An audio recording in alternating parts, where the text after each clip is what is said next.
Most of the time, what I would do if I was a homeowner, I would ask for an itemized price for how much everything costs, material, everything's laid out.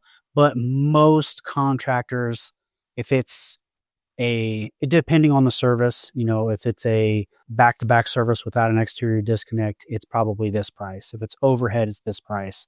Underground is this price. It just depends. But the biggest thing is itemized price list of a receipt of how they charged you, the amount they charged. And if something seems a little off, always question before you sign your name to say they're going to do the work. Welcome to the Power Hour, the official podcast of Henry County REMC. Our cooperative proudly brings reliable, safe electricity to Henry and parts of Fayette, Rush, Hancock, Delaware, Madison, Randolph, and Wayne counties. We're more than just an electric co-op. We're a community-driven force, powered by the people we serve. People like you.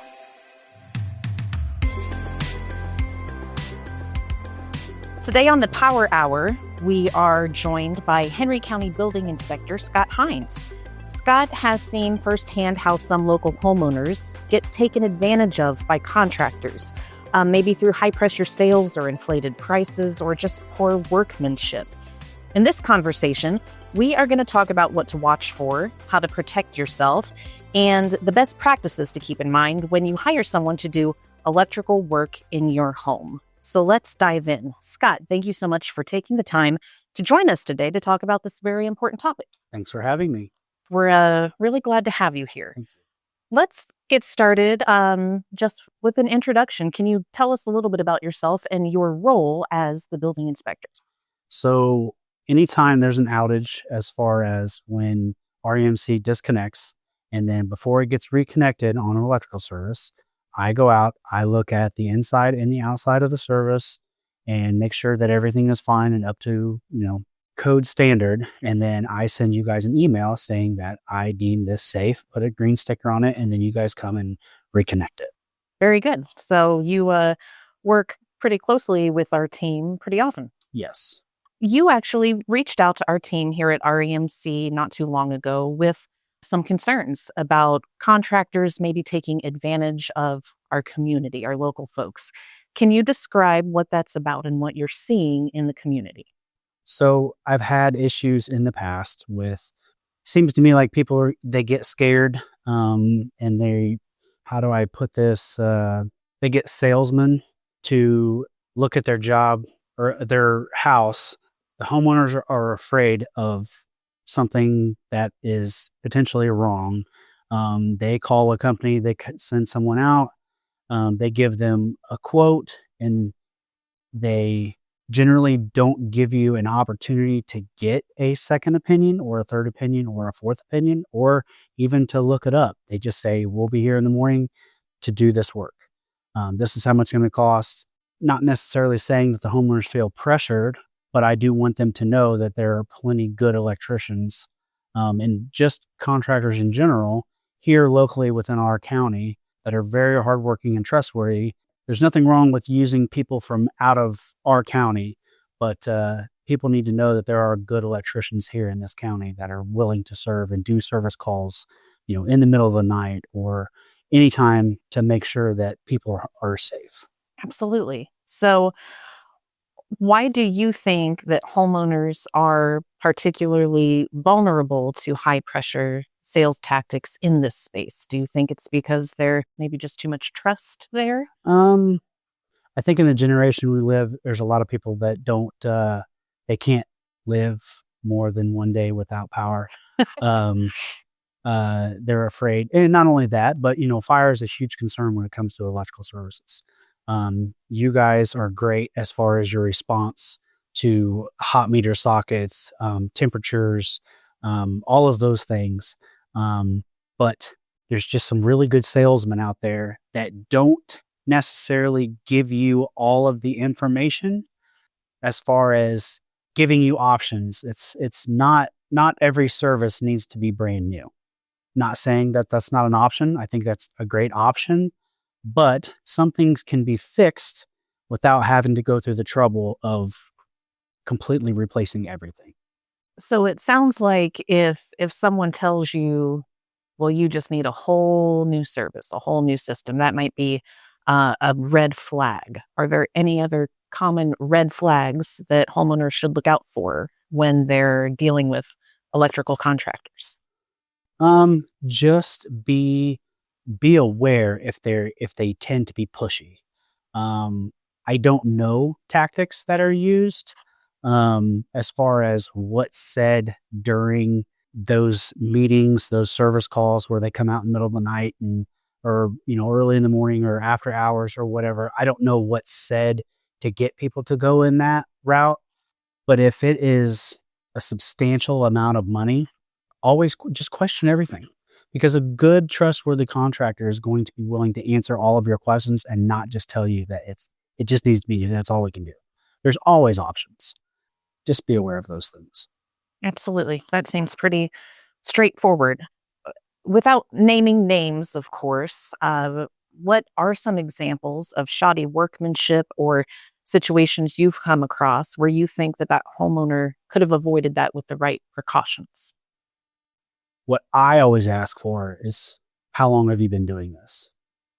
And if the answer is less than a year, 2 years, it takes 4 years to be a journeyman electrician, 5 years in the union.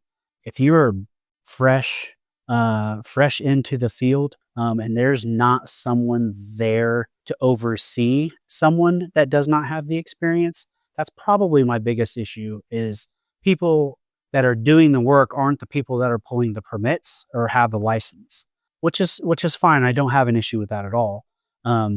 It's never going to be turned on and if it's unsafe. But I also don't want those homeowners to have to wait longer than what they need to because someone is inexperienced. Absolutely. What are some certifications, licenses, or credentials that homeowners should be looking out for if they're looking to hire an electrician? In my opinion, just in my field, because that's what I did. I was an electrician. School is great, but I think on the job experience, ask them how many services have you done in your career and all of these things, because it's not necessarily shoddy work, it's inexperience. Experience, if you get yourself into a pickle and know how to load your truck correctly, you don't have to go to Menards 5 times in one day. You know what I mean?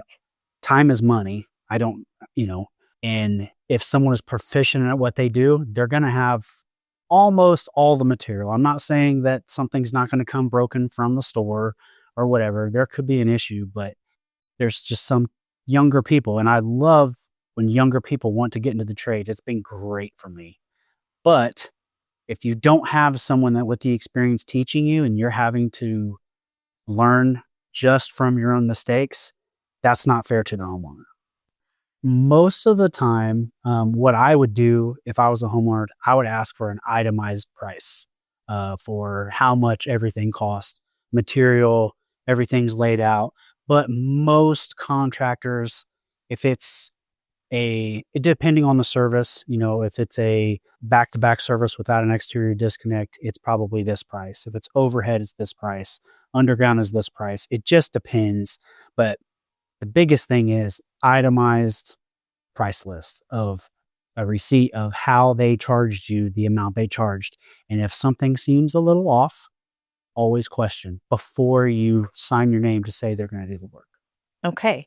Would you say that estimates, written contracts, that is a must for somebody dealing with a contractor? I mean, even with you dealing with your own family, I would always get something in writing. I always would get something in writing. It saves both parties. Then if you know exactly what you're getting charged for. If you could give homeowners just a short checklist before they go into this situation to hire a contractor, can you recap what would be on that checklist, what to look out for?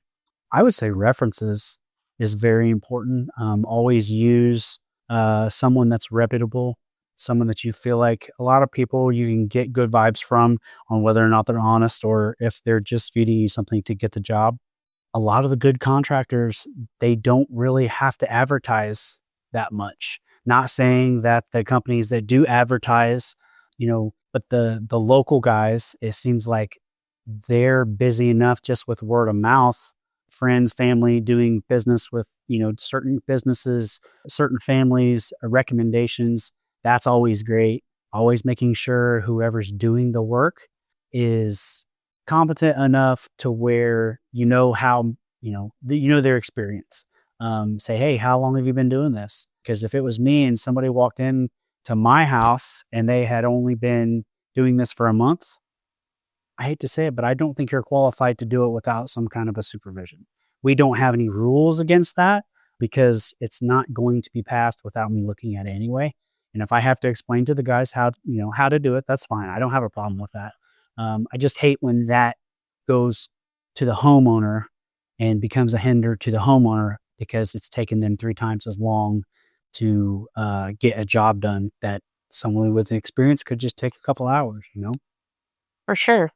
Where can our listeners go if they want more information about this topic or if they need help navigating, making those decisions about a contractor? Is that something they can call your office about directly, or is there another resource for them to get advice in that way? We're going to work on trying to get some better tools to try to help people, but always, my cell phone, call my cell phone. You can talk to me directly. If you have questions, I am all about trying to get homeowners to do things themselves, learn how to do things, to where, always be involved with your project. Don't just let a contractor come in and say, I'll take care of everything. You don't have to worry about anything. And all you have to do is pick the colors of the paint. Be involved because it's your house. You are paying them your hard-earned money. Just be involved. I've had to help people just in the 6 years I've been doing this that had no construction experience at all, get hammered by a contractor and then walk away and have to finish the project themselves with no experience whatsoever. If you have questions, reach out. I'm always available through the week. We don't work Mondays or weekends, which is great for me, but call me, leave me a message, and I will get back to you. We don't have a contractor's license for the county. Homeowners are always welcome to do anything themselves. The only thing we ask is just pull a permit and get it inspected. That way there's never a question about how something was done. It's documented. Okay. Very good. Any final thoughts you want to share on this topic with our listeners? Anything we haven't covered? The biggest thing is I'm not here to tell you what to do. I'm just here to give you guidance to do it right. And so it lasts, generations of your family. You can hand your family down your home and know that it's going to be safe. We have the codes for a reason. We don't want to tell people how to live their lives. That's not my goal. I just want to make sure. I've never had issues in the 6 years of anybody fighting me, because if I ask you to fix something, I can show you in the code book of why, and I can give you reasons, very good common sense reasons of why I'm asking you to do this. So it's not just going to be because I said so. I've had inspectors tell me that before, and it doesn't fly well. No one wants to hear those words in their own house. Like I said, we want to be here to help the community, to make sure that everybody has safe homes, everybody's families are safe, and you don't have to worry about what kind of work other people are doing in your house. Well, Scott, I think this is great information, great advice for our members and the greater community, anyone who's listening. Thank you so much for sharing that with us, and we appreciate you coming in to be on the podcast. No problem. I just want to say, out of everybody that I deal with, you guys are by far the best as far as communication. Communication is everything. I don't have to call another state if I have a question. I can just call someone and they can make a decision without having to go through a huge chain of command. But you guys are top notch. Well, thank you. I appreciate that very much on behalf of our entire team. I think they're a great team too, and appreciate those kind words. And we're proud of what we do, and we appreciate what you do. Thank you very much. Thanks. Have a great rest of your day. You too. It's time for your REMC wrap-up. October is National Co-op Month, a time when electric co-ops across the country celebrate what makes us different. At Henry County REMC, we are not just your power provider. We're your neighbors, friends, and community partners. Being a co-op means we're owned by the people we serve, and every decision we make is guided by our members and focused on strengthening our local communities. So, as we celebrate Co-op Month, we want to thank you, our members, for being the most important part of what we do every single day. Well, it's October, and there is so much in the way of fall and Halloween activity going on over the next few weeks in our community. We are very excited to be a part of some of it. We can't wait to see you at the Truck or Treat at Summit Lake State Park Saturday, October 11th from 10 a.m. to 2 p.m. We'll be there with an REMC bucket truck giving rides, and we'll have some special goodies to hand out. October 25th is the Boo Bash on Main Street here in Newcastle. Trick or treat at the Boo Bash from 2 to 5 p.m. that day, and be sure to stop by and visit our REMC tables to play games and win prizes. And we just announced our REMC Halloween coloring contest for kids age 12 and under. All kids are welcome to enter, not just REMC members. We will randomly select 3 winners from the entries, and our staff will be voting on a favorite entry for our 4th winner. You can pick up a coloring sheet at the office, tear it out of your Indiana Connection magazine, or visit hcremc.com and click on Halloween Coloring Contest to download and print a coloring sheet. Entries are due October 28th, and the winners will be announced the following day. The winning kids will receive a prize package that is just perfect for a young artist. And that wraps up this episode of the podcast. Thanks for joining us for the Power Hour with Henry County REMC, where we don't just provide power, we empower.